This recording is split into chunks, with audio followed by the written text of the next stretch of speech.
हाय नमस्कार सगळ्यांना. Good morning. 11:30 वाजलेत, अजून काय 12 नाही वाजले गुड आफ्टरनूनसाठी. तर सकाळ सकाळ काय सगळं काम झाल्याशिवाय तरी कपडे धुवायचे राहिले. ते आईने केलंय भाजी चपाती मस्ताची, पण खायला तर मी आवरलं सगळं आमचं दूध झाडून झटकून जी लागत नव्हती ती सगळं बेडमध्ये ठेवलं आतमध्ये, कारण की लय राडा झालता आणि बाळाची कपडे बसतच नव्हती कपाटमध्ये. त्याच्यामुळं आता का तुम्ही भाजी खाय नाही? वाटाणा केला, मला नाही वाटाणा आवडत. मस्त वाटाणा केलाय बरं का, म्हणजे त्यात कांदा टोमॅटोची गिरवी नाही ना टाकली, नाही ना, तरी पण छान लागतोय. कसा केला सांगा बरं?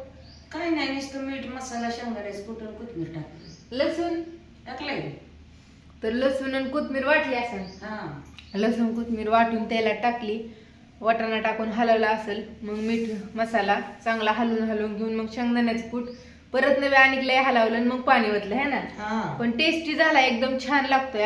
म्हणून मी त्यांना विचारलं होती कांदा टोमॅटो टाकलाय का, नाही टाकलं. पण आई म्हणल्या नाही टाकला.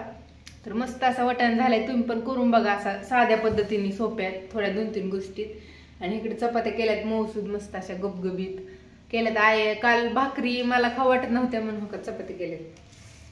तुला चपात्या खायची होते, चपात्या केल्या. मी घासली भांडी, गुरांना पाणी दावलं आणि घर आवरलं है ना. घर आवरायसाठी आई म्हणल्या करते मी मग स्वयंपाक. आणि तिकडं मांडल्या चहा. आयला नाही आवडत भाजी वाटाण्याची, म्हणून आई खाणार आता चहा चपाती. बरोबर का? आणि पहिले बी तुम्ही तसंच खायचा ना. पहिले बी आई काय करायच्या, चपात्या लाटायच्या, चहा चपाती खायची. आपाने आणि रानात जायचं आणि 12-1 वाजता रानात माघारी आलं का नाही, मग काहीतरी भाजी करायची है ना. भाजी करायची आणि धुणं भांडी झाडून हे सगळं आवरायचं.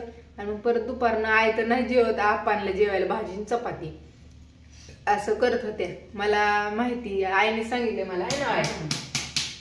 तर काय नाही, या मस्त असं चहा प्यायला. मी पण थोडासा चहा पिते आणि कपडे धुवून टाकतील. लय कपडे येतं, खराब कपडे काढली होती, म्हणजे मळलेले. एक वेळेस साडी ही नेसलेली, 2 साड्या, आईंची 3 आणि आमचे कपडे बाकींची भरपूर आहेत. तर धुत्यात तेवढी कपडे झालं मग सगळं काम.